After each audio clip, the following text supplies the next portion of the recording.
kita pada usia kita 4 bulan di dalam kandungan. Terus sekarang lagi viral tuh Pak Ustaz, bahwa roh itu ada nama. Menjelaskan apakah memang roh itu ada nama masing-masing. Lagi viral apa itu? Ada lagi, monggo. Monggo. Tadi saya simpulkan bahwa menjelaskan pada Bapak itu tadi masalah buku tadi. Kalau melihat penjelasan dari Bapak itu tadi, hampir setiap kita mau melakukan sholat, baiknya berwudu. Tapi di satu hal yang lain saya pernah membaca bahwa makan dan minum itu tidak akan membatalkan wudu. Nah, ini bagaimana kalau banyak atau ada orang yang melakukan berwudu sekali kemudian untuk beberapa sholat. Terima kasih Bapak. Alhamdulillah. Untuk yang pertama busur dulu tentang nama-nama kita. Memang kita itu diberikan oleh Allah Subhanahu wa taala itu ruh itu sudah ada identifikasinya. Ya kalau dalam bahasa kita itu nama lah. Jadi sudah ada nama-nama identifikasinya. Masalah itu kemudian menjadi nama kita di dunia itu bisa berubah. Artinya berubah itu nama kita yang di dunia bisa berbeda dengan nama ruh kita. Jadi ruh kita dari Allah itu sudah dikasih identifikasi tadi. Ini yang memang lagi viral di media sosial Buya Ar-Razi itu tentang membahas nama-nama ruh. Kemudian pertanyaan yang kedua dari Pak Hamdani, bahwasanya untuk wudu itu asal tidak melakukan perkara-perkara yang membatalkan wudu, maka dia tentu dengan wudunya bisa melakukan aktivitas ibadah apapun. Nah, di antara yang membatalkan wudu itu tidak termasuk dari makan dan minum. Jadi makan minum itu tidak termasuk pembatal wudu. Kecuali dalam hadis baginda Rasulullah SAW yang beliau ketika memakan daging yang dibakar, kemudian beliau enggak suka dan wudu lagi. Nah, ini menjadi ikhtilaf para ulama. Ada yang memakruhkan, ada yang menjadikan ini sebagai pembatal wudu. Jadi dalam hal-hal yang tertentu, misalnya memakan daging yang dibakar atau memakan daging biawak daging unta yang dibakar, itu Nabi SAW seringkali berwudu lagi, diulang wudunya. Tetapi sebagian para ulama memandang hadis itu hanya makruh saja, asal dibersihkan dan tidak ada sisa-sisanya, itu tidak sampai membatalkan wudu. Moga untuk yang hal ini kita mantepnya yang mana? Kita pilih yang paling mantep. Oh, mantepnya wudu lagi, ya sudah wudu lagi. Tapi kalau makanan-makanan yang umum, nasi atau itu, jumhur ulama tidak membatalkan wudu, asal bersih. Jadi habis makan ya sudah kumur, kemudian kita sholat.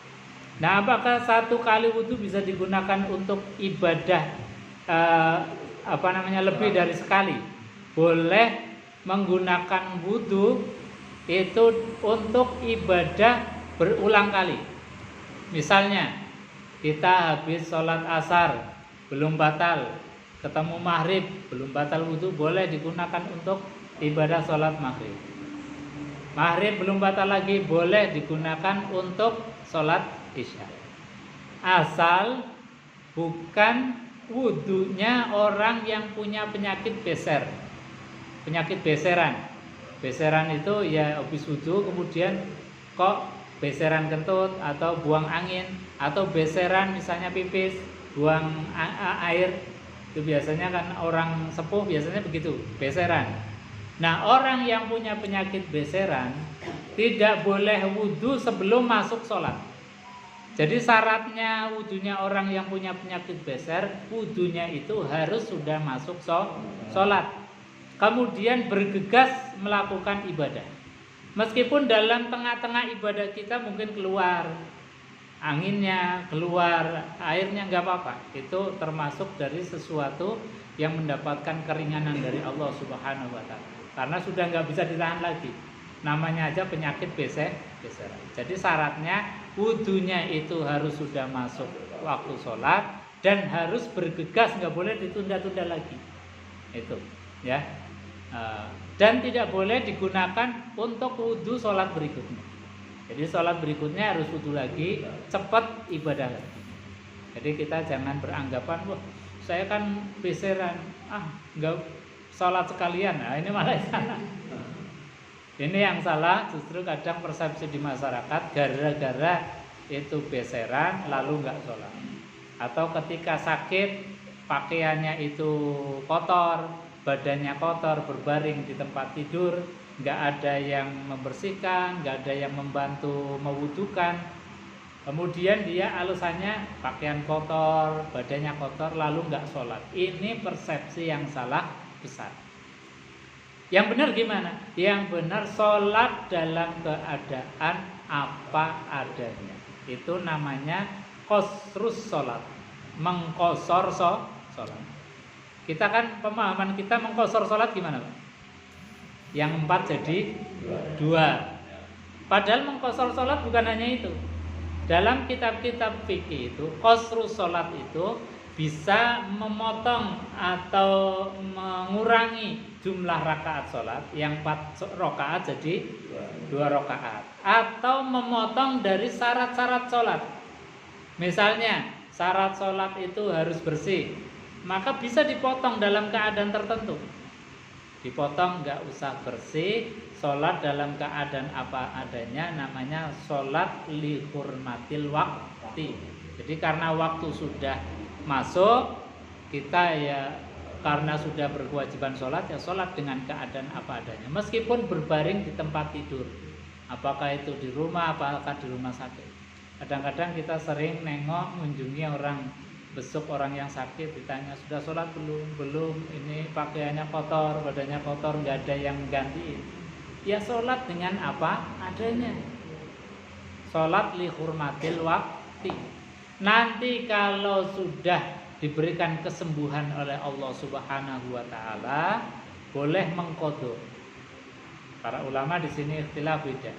Kalau ada yang mengatakan bahwa cukup itu sudah jadi rukhsahnya dia, karena sudah dalam keadaan sakit yang tidak ada yang menolongi untuk membersihkan. Ada lagi yang mengatakan bahwasanya ya boleh diqadha atau diulang tadi sholat yang belum sempurna syarat dan rukun. Supaya apa? Supaya kita sholat dalam keadaan qasrus sholat tadi, dalam keadaan memotong syarat yang asalnya harus menghadap kiblat enggak menghadap kiblat, yang harusnya bersuci enggak bersuci, yang harusnya berwudu enggak berwudu. Itu namanya qasrus sholat. Fungsinya apa? Andai kata kita kok dilalah pas seperti itu, dipanggil oleh Allah Subhanahu wa taala, tidak digolongkan min tarkis sholat, orang yang meninggalkan sholat, karena sudah punya upaya tadi. Tapi Ada yang bilang gini Pak, kita menunggu sholat berikutnya, kita harus uji lagi mendapat pahala. Untuk yang apa? Untuk uji tadi, jadi selama maghrib dan maghrib selesai kita baca Al-Quran. Waktu sholat isya kita uji lagi, apakah bisa mendapatkan?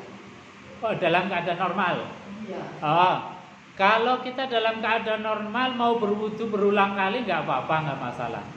Jadi belum batal kita wudu lagi nggak masalah.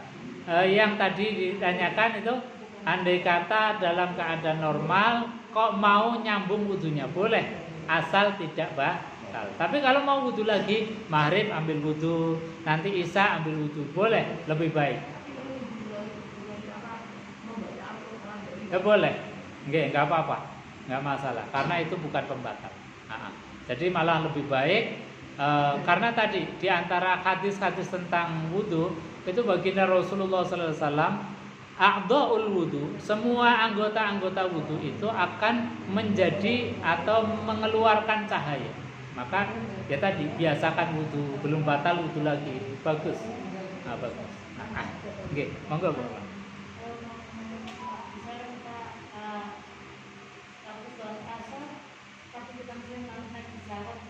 Nggih.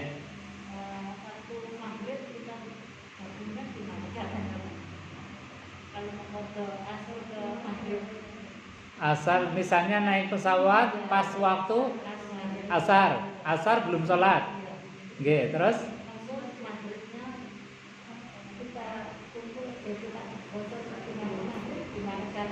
oh gitu. Jadi kalau berangkat dengan kendaraan apapun, kemudian kita kok pas asarnya di kendaraan, ya, maka sholat asarnya ya di kendaraan. Jadi tidak boleh menjama atau menggabungkan asar dengan maghrib, itu nggak bisa. Yang boleh digabung itu zuhur sama asar. Boleh dilakukan di waktu zuhur, namanya jama' takdim. Boleh dilakukan di waktu asar, namanya jama' takhir. Boleh dijamak sempurna 4 rakaat. Boleh jamak qasar dengan 2 rakaat. Ini zuhur dengan asar. Maghrib dengan isya juga sama. Maghrib dengan isya, maghrib tetap 3 rakaat. Kalau isya mau dijamak dengan qasar berarti isyanya tinggal 2 rakaat. Bisa dilakukan di waktu maghrib, namanya jamak takdim. Kalau dilakukan di waktu akhir, di waktu isya, namanya jamak takhir. Nah itu. Tidak boleh menggabungkan asar dengan maghrib. Nah kalau kasusnya seperti tadi, berarti sholat asarnya itu di kendaraan. Di kendaraan. Kalau kendaraannya itu kita yang mengendalikan, maka wajib turun. Misalnya kita bepergian pakai mobil kita yang nyetir, atau yang nyetir suami kita atau anak kita, kita tinggal bilang berhenti dulu untuk sholat. Kalau kita supirnya dalam kendali kita, itu wajib turun, nggak boleh di kendaraan. Karena apa? Karena Nabi SAW ketika dalam keadaan musafir dan naik kendaraan, kalau beliau mau sholat wajib itu pasti turun. Makanya ini kemudian para ulama mengambil hadis itu menjadi hukum wajib bagi orang yang dalam kendaraan untuk turun ketika sholat wajib.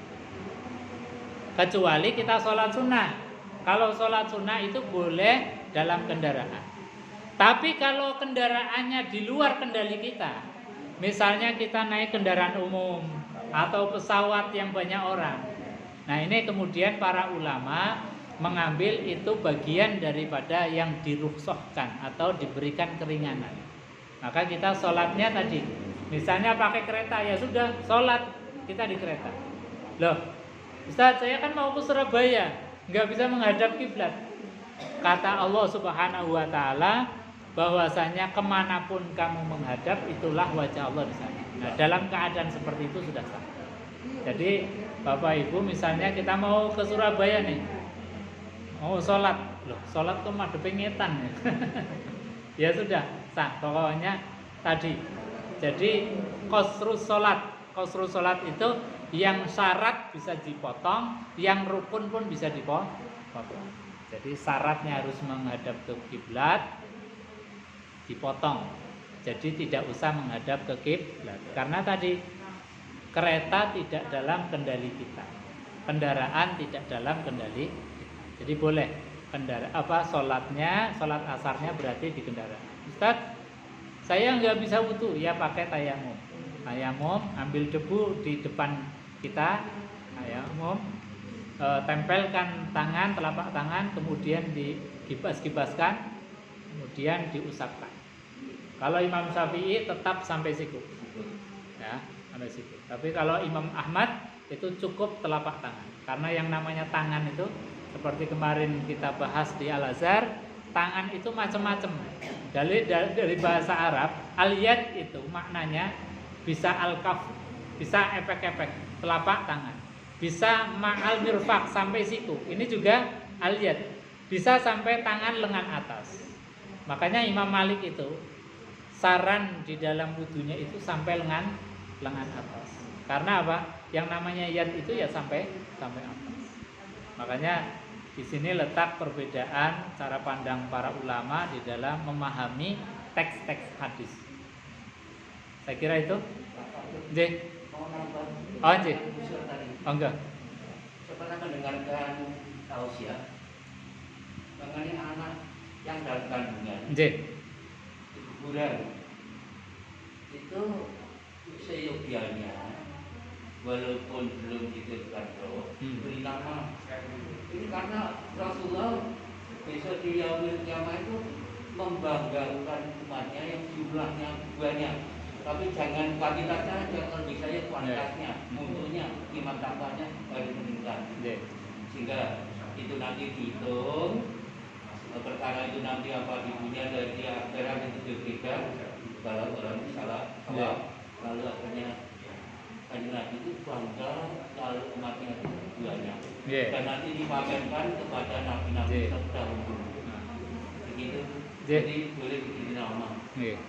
Waktu itu saya yang anak nomor 3, 4 itu nggak teguran karena dari Semarang ke Kendal, ke Pelungsung, naik bis, sehingga akhirnya babynya jarinnya berkembang, alurnya dikiret, lalu 3 bulan jangan kubur, insya Allah karena anaknya orang beranak banyak, kami 12, mertua itu 13, itu 5. Saya hanya 4. Saya malu 4 saja sudah terlalu banyak itu. Sekarang rata-rata 2. Oke. Itu dari 5 tahun. Nggih, matur suwun Mbah Tun. Nggih, monggo Ibu. Nggih.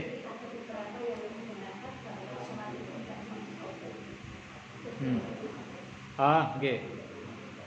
Jadi pendapat yang mengatakan bahwa sholat itu tidak boleh diqadha karena memang Al-Qur'annya itu mengatakan inna sholata kanat 'alal mu'minina kitaban mauquta.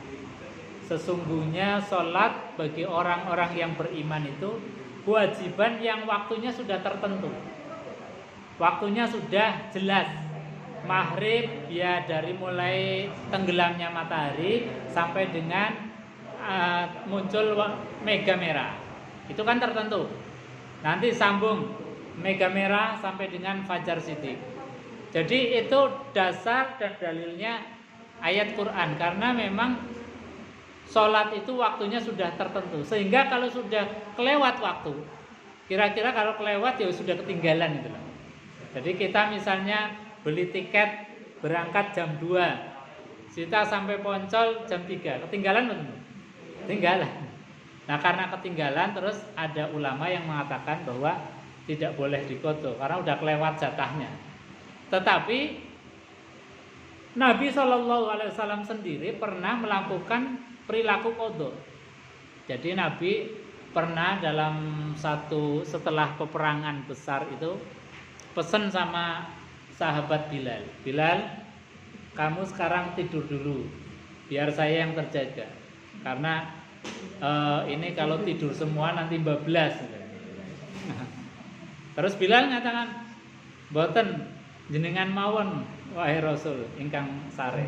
Ternyata Nabi SAW itu kemudian tidur karena Bilal tadi sudah mengatakan bahwa saya saja yang terjaga gitu, Nabi yang tidur. Ternyata Bilal pun ikut ketiduran. Jadi dua-duanya Bilal ya tidur, Kanjeng Nabi ya tidur. Sampai dengan matahari itu sudah mulai panas. Itu disebutkan dalam hadis matahari sudah mulai panas ya sekitar jam 8. Kalau sekarang ya jam 8 jam 9-an gitu. Sudah menyengat tubuh keduanya baik Nabi maupun Bilal. Maka kemudian Nabi bangun dan juga Bilal bangun. Terus Nabi SAW itu kemudian mengqadha sholat subuhnya bersama Bilal. Artinya apa? Meskipun dalam ayatnya itu disampaikan inna sholata kanat 'alal mu'minina kitaban mauquta, tetapi perilaku Nabi sendiri mencontohkan bahwa Nabi ketika beliau itu ketinggalan sholat subuh, beliau menggantinya, mengqadhanya. Bahkan bukan hanya sholat wajib saja, Nabi itu pernah beberapa kali mengqadha sholat sunnah. yang sudah menjadi wiridannya, yang sudah menjadi kebiasaan rutinnya. Jadi Nabi kebiasaan rutinnya sholat qobliyah, sholat ba'diyah. Ketika qobliyah ini kok mepet, Nabi nggak melakukan, terus dilakukan setelah sholat selesai. Padahal melakukan sholat qobliyah.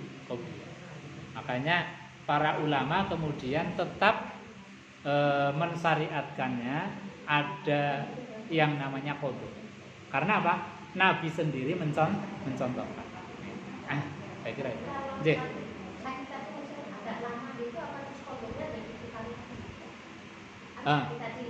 J. J. J. J. Ya. Kalau misalnya yang ditinggalkan banyak, ya yang diqadha banyak. Misalnya 1 bulan sakit, ya yang diqadha 1 bulan itu. Cuman kan ada beberapa pandangan hukum para ulama yang mengatakan bahwasannya tidak qadha nggak apa-apa karena itu sudah termasuk rukhsah. Maka ini bisa diambil kita ngambil yang ya boleh dikata ringan lah, bisa memberikan pandangan hukum atau saran hukum yang ringan. Nah ini bisa kita ambil. Jadi kita ambil misalnya 1 bulan sakit, meh qadha 1 bulan yang di kemarin itu kan rasanya berat. Ya sudah, kita ambil satu pendapat hukum para ulama yang dalam keadaan seperti itu tidak qadha. Tapi tetap harus sholat tadi. Sholat dalam keadaan apa adanya. Nggak boleh kemudian mengqadha yang ditinggalkan, nggak boleh. Seperti tadi itu sebetulnya mengqadha sholat yang tanpa sebab ditinggalkan diqadha, itu yang nggak boleh. Harus punya sebab-sebab yang secara syar'i dibolehkan secara hukum. Tapi nggak sama sholat sunnah, katanya sholat sunnah itu bisa menimbulkan kita. Okay. Dalam hadis itu kewajiban tidak bisa digugurkan dengan sunnah. Nah, jadi kewajiban harus ditambeli dengan kewajiban. Apalagi sholat tadi. Sholat itu kan dalilnya sudah sangat jelas. Inna sholata kanat 'alal mu'minina kitaban mawquta. Waktunya tertentu. Jadi nggak bisa diganti dengan yang sunnah. Harus qadha. Jadi harus qadha. Atau tadi sholat dengan apa adanya itu sudah bagian dari al-qasru. Jadi pemotongan yang asalnya syarat jadi hilang. Karena ada satu hal yang membuat kita itu susah.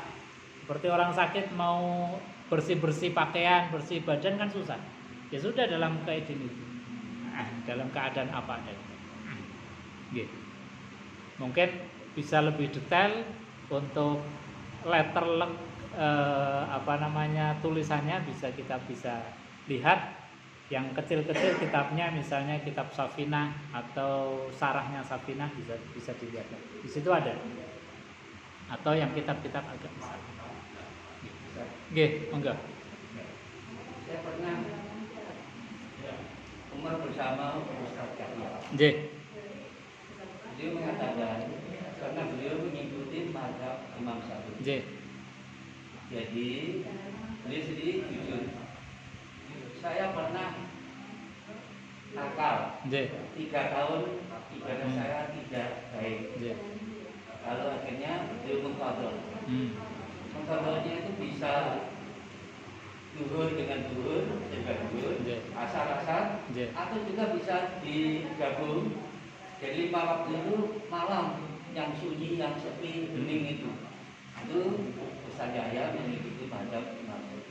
Tapi orang-orang Muhammadiyah yang mengikuti mazhab Imam Maliki dalam surat Al-Baqarah 286 Allah tidak akan membebani hambanya melampaui kemampuannya. Itu alasannya. Sehingga akhirnya kekurangan sholat wajib ini bisa ditambah, bisa ditutupi dengan sholat sunnah, rawatib, qabliyah dan ba'diyah. Itu alasannya. Ya, ini kan memang ikhtilaf para ulama di dalam mengkaji, mengolah dalam kira-kira pasnya gimana. Nah, makanya kemudian para ulama berbeda pendapat. Ya kira-kira kalau mampu ya mau digoto ya monggo, dasarnya dan dalilnya aja. Kalau mau mencukupkan dengan tadi ya bisa. Nah, saya kira itu cukup ya. Alhamdulillah kita cukupkan untuk kajian pada siang hari ini, mudah-mudahan ada manfaatnya. Kita tutup dengan doa kafaratul majlis bersama-sama. Bismillahirrahmanirrahim. Subhanakallahumma wa bihamdika asyhadu an la ilaha illa anta astaghfiruka wa atubu ilaik. Assalamualaikum warahmatullahi wabarakatuh.